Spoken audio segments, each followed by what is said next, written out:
Flirt the Infinity by Seahorses on Saturn. Longa never had time or energy to pursue a romantic relationship with anyone back in Canada. He was either snowboarding or doing schoolwork. He hung out with a few kids from his school, but never had any close friends like his relationship with Reki, a fact that was exacerbated by the never-ending feeling Longa had that he had to be with him all the time. He knew he wanted to be more than just friends with Reki, but had no idea how to make that known to him. He tried to copy the way people flirted on TV. They were always elegant and well-spoken, but Longa never felt right trying to say their words. They're splayed out at the bottom of a half-pipe, catching their breath after hours of trying to nail a 360 toe flip, both beat to shit. "So, come here often?" Longa mumbles to Reki, purposely looking away, hiding his blush with his long hair. "Literally every day to beat my body to hell," Reki says between laughing fits. Yeah, Longa sighs. Looks like he's going to need some help. "Are those new shoes? I like them," Longa questioned, his eyes lingering on Reki's movements as he skillfully turned on his board to model them a little. "Yeah, thanks," Reki exclaimed, kicking off onto another ramp. Longa hurried after to try to catch up. The boys were trying to get more practice in before the sun went down. "Sure, they look really good on you," Longa added, trying a little more boldly to get his point across. They met at the top of the half-pipe and were waiting for their turn to drop in. I'm sure they'd look great on you too. What shoe size do you wear? Maybe we could borrow each other's shoes and have 2 times as many options." Reki beamed at the new idea. He leaned into Longa to place his foot next to Longa's noticeably larger one. "Oh, never mind. It was a fun idea while it lasted." Reki noticed an opportunity and excitedly dropped into the half-pipe. Longa was still silent and frozen in the wake of Reki's closeness. He didn't seem to have a care about personal space, whereas Longa always felt a rush of warmth when he was so near. Because Longa liked Reki. Liked Reki. He was rather lost on how to make that known to him without just spilling his heart out to Reki, which would be so embarrassing, especially since Longa isn't good at the nuances of the Japanese language yet. The failure of his attempt was further emphasized when Reki bought Longa a matching pair of sneakers in his size. So he asked his mother for help. "Mom, how do you flirt?" Longa asked 15 minutes into their regularly silent dinner. Panic immediately sets in for Nanako. "This is the first time he's coming to me about love! I don't want to scare him off. He can be so reserved about things. But he probably needs help really bad if he's coming to me about this. What should I do? Oliver!" "Flatter her. Girls like that," his mom said anxiously, trying her best to offer advice, but totally missed Longa's shrinking expression at the notion of her. "Tell her you like her eyes, her lips, her hair." His mother leaned forward in her chair. "The way she parts her hair. In fact, tell her you like every part of her." "Oh, no, I can't say that." "Of course you can. Confidence is key." His mother sounded a little too reassuring. After his father passed, Longa's mother was struggling to adjust, but nothing would come in the way of her love and support for her son. So she hit him full force with it, no holds barred. Well," Longa moved the roasted vegetables around in the sauce on his plate. "What's wrong, hun?" She knows that Longa never fiddles with his food unless something is wrong. "Come on, I'm your mother. You can tell me." Longa took a breath in preparation. "I like, him, not a her." "Huh?" "Oh." Nanako stumbled in surprise. His mother sat thinking, resting her hand on her cheek. "Flattering will still work," she remarked slyly with a wink. "I really like that hoodie, Reki. The color looks nice with your hair." Longa tried to look as flirty as possible in the late afternoon sun as they sat behind the school. "Oh, I guess so. I'll have to wear it more often." Reki didn't even look up from the skating magazine he was speed reading through. Some of the guys in our class invited me to a karaoke night if you want to come. I usually don't go to stuff like that, but it could be fun to do it with you. He says sweet stuff like that without even trying, and without even knowing the effect it had on Langa. Reki looks up from his reading to see the sun-kissed man sitting beside him, struggling to focus, clutching his shirt with his hand as if to slow the quick beating of his heart. Langa gives a nod in affirmation. Reki, you have such a good singing voice, Langa exclaims, reaching for a fist bump after Reki and one of their female classmates finished a duet. I had no idea. It's nothing compared to my mom's and sister's. Reki plops down in the booth next to his blue-haired friend. I guess it runs in my family. He took his plate of snacks off the table and offered the chips and chunks of fruit to be shared between them. Well, I've never heard a voice so sweet. I don't know, you could be a professional, a J-pop star or something. Langa replied softly so only Reki could hear. Reki's face blushed lightly, but he remained focused on the others in the room.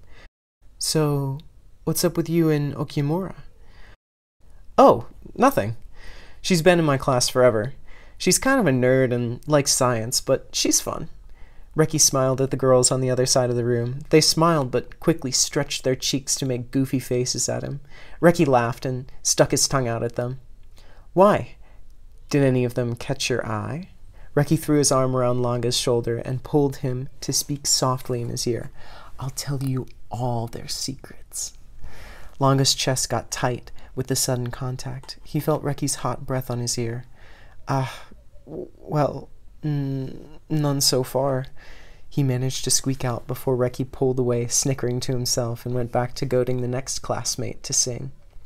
He kept his arm in the booth, behind Langa, though. Reki, this board is fantastic. You really need to advertise more of these. You're so talented.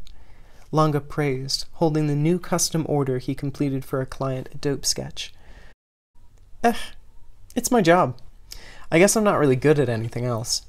Reki wrote down the details of a new order. They had a lot of incoming orders for custom boards or specializations.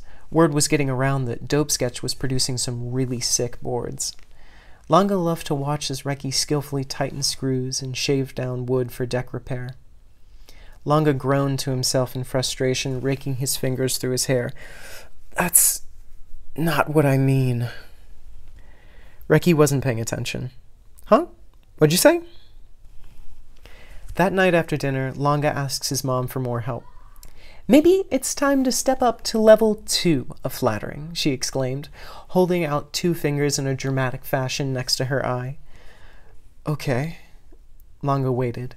He was glad his mom didn't make a big deal out of the situation and treated this as any other crush. He did notice the subtle addition of a rainbow pride magnet on the fridge. He found it interesting that she found an English pride magnet in Japan. How long did she have it? Physical contact. His mother scooted to sit next to him on the couch, just invading the personal space ever so slightly. Langa rolled his eyes. He invades my personal space all the time, without even trying to flirt. He shrinks a bit and more wistfully says, He has no idea what he does to me. Then maybe try initiating touch, his mom smiled. Can I show you real fast? Okay. Nanako tucked a loose piece of hair behind his ear. I used to melt when your father did that to me, she gushed, squishing her cheeks with her hands. Langa smiled as he thought of the possibilities as his mom talked more about his father. It was nice to see her thinking of those happy memories. His mother took his hands. You should invite him over for dinner. Langa's stomach twisted in a knot at that idea, and it showed on his face. Or to do things that are a little more coupley, his mom backpedaled. I guess I eat over at his family's house sometimes, Langa murmured, more to himself than his mother. How about Friday? They'd taken a long lunch break that had just ended up turning into them skipping the rest of their class to bum around the skate park. Reki was in a particularly focused mood, working on all the skilled footwork that Mia had mastered. Longo was feeling nervous, but on high alert for opportunities to initiate touch and have his flirty message get through Reki's thick skull. He watched from the ground, plucking at the loose fibers of his Converse, as Reki balanced on the backside edge and wiggled to shift his feet to twist to the front wheels. He loses his balance and tumbles back, swinging his arms in a very windmill-like fashion. Shit, Reki mumbles to himself as he rolls his left shoulder in his right hand. Probably pulled something. Longa scoots on the ground behind Reki. Let me see. As Reki leans in, Longa slowly puts his hand over Reki's shoulder. He squeezes with moderate pressure. Does it hurt here? Reki twists slightly under Longa's grip. Yeah, a little in the back. Like, by my neck. I'll be fine though, dude. You don't have to do that. I don't mind. You're really knotted up back here. Reki let out a grumble in protest, but didn't move away. Longa gently applied more pressure and rubbed out some of the knots in the muscle under the yellow sweatshirt.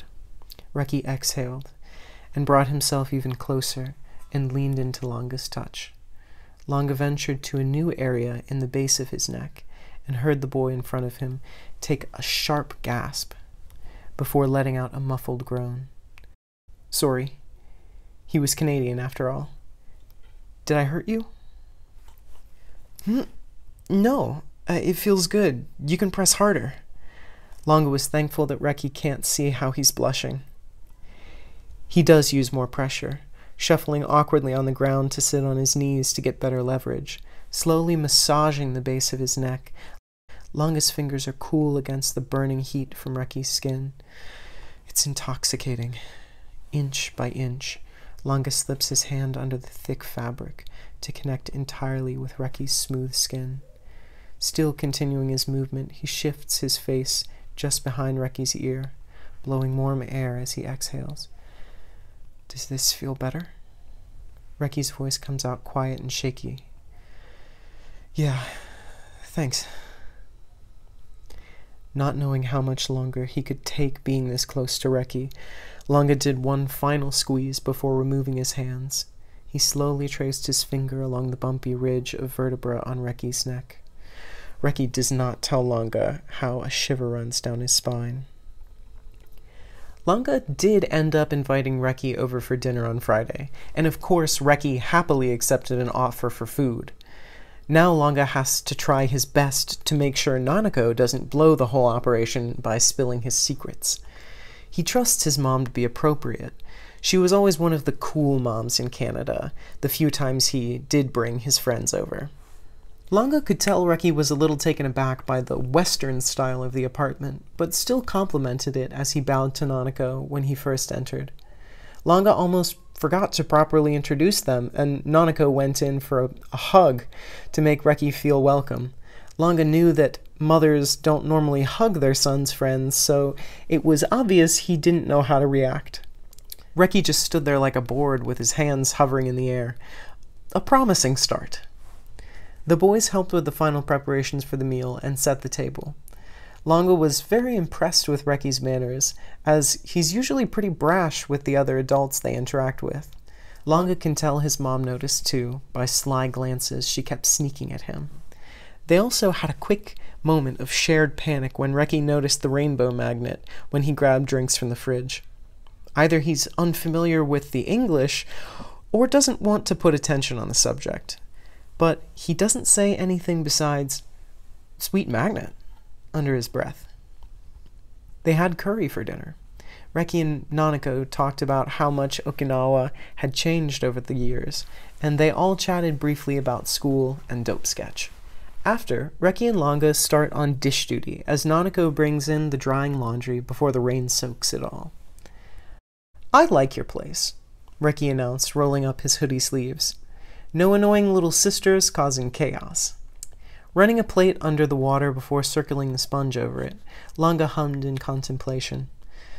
"I guess. It can get boring with just my mom, but it's good." They were squeezed tightly together in front of the sink. Longa could feel the light brush of heat when their arms brushed as they worked. "I like your mom." "She likes you too." Reki flicked water at him. "We just met. How do you know?" Longa smiles and nudges against him. "I just do. She's glad I made a friend like you. I didn't have many close friends back in Canada." Reki shoulders him lightly back. "Don't be mushy. Hey, since we don't have to deal with my sisters, can we watch skating videos on the TV?" "Sure." Longa nodded, looking over to notice how many scrapes and scars littered Reki's forearms that were usually hidden by his hoodies. Without thinking much, he brought his soapy fingers to trace a particularly pronounced scar. Reki stayed still as Longa ran his finger down his arm. "That was when I bailed near the old train tracks over by the school. I hit something metal and had to get a tetanus shot. It was about 3 years ago." Longa's fingers drift back up again, pushing down on the lighter skin and the taut muscle underneath. He wanted to hear about every mark and kiss them as Reki told their stories. With a last lingering touch, he got back to washing. "Tetanus shots are the worst," he replied, noticing the blush on Reki's face. Longa spent the next week casually touching Reki as much as possible. A purposeful brush on their knees when they were sitting on the roof for lunch, reaching to fix the hoodie under his dope sketch t-shirt, and maybe grazing a fingertip along his neck. Scooching a little too close as they watched skating videos on Reki's bed after leaning over his shoulder to watch him work all afternoon in the garage. Longa was about 90% sure Reki was picking up on it by the bloom of blush that regularly erupted on his cheeks. They were back at Longa's place the next weekend watching an old Tony Hawk video on the TV. Reki watched with starry eyes and listened with his full attention whenever Longa had to translate something.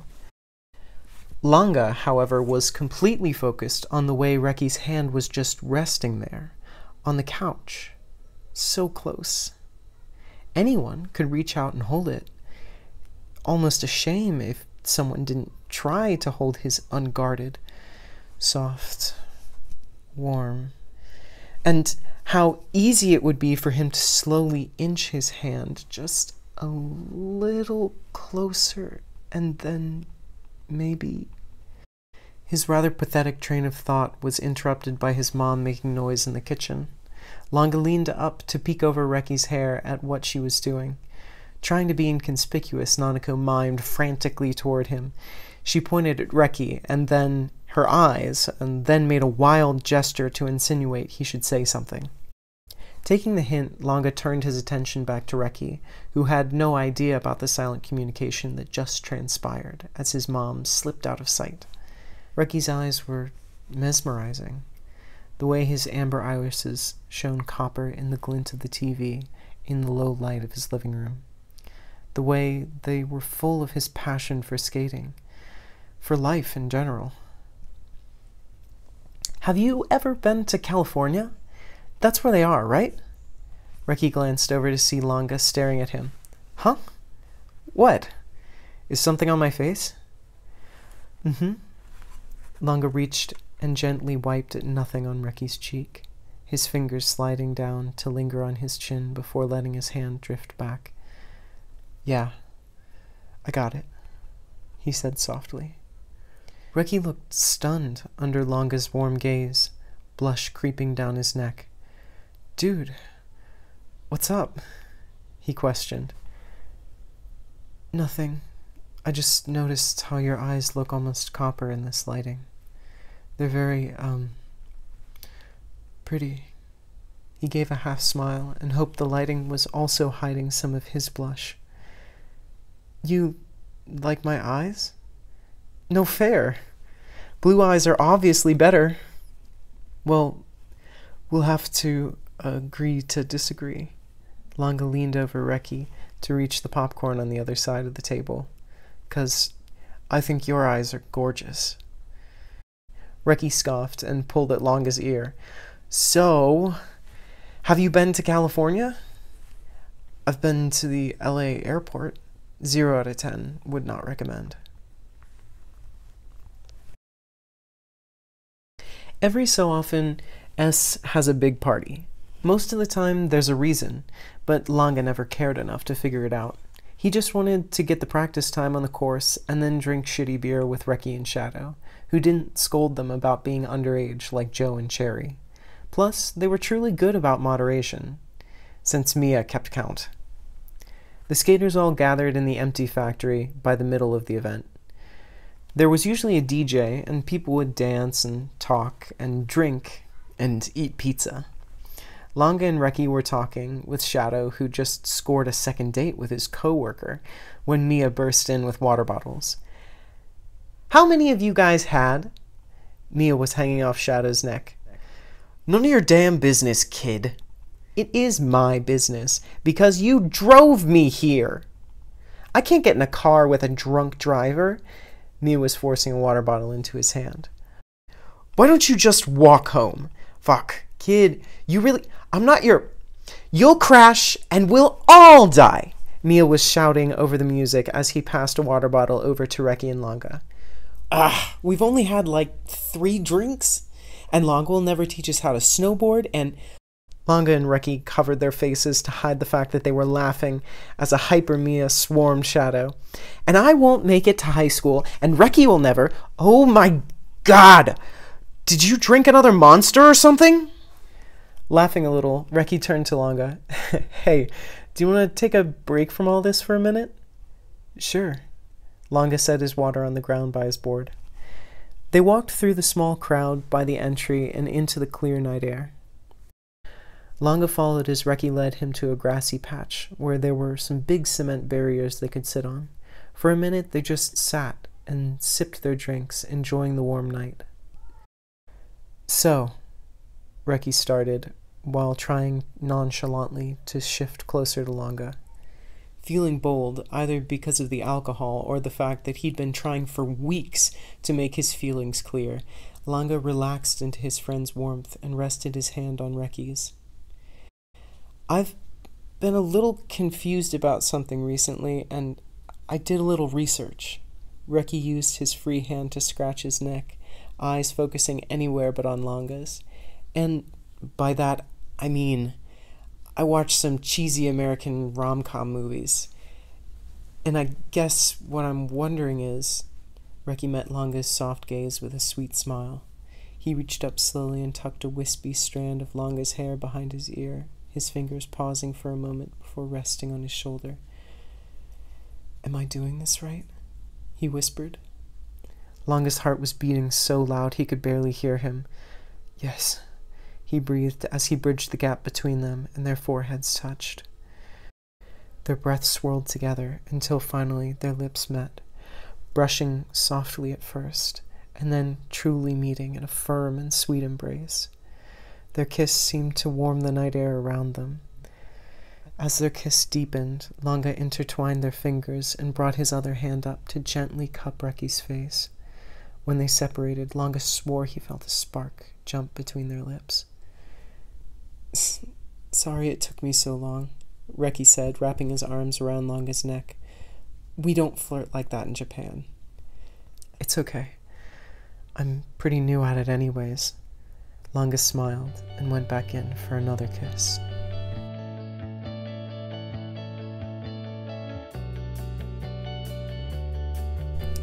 Thank you for listening.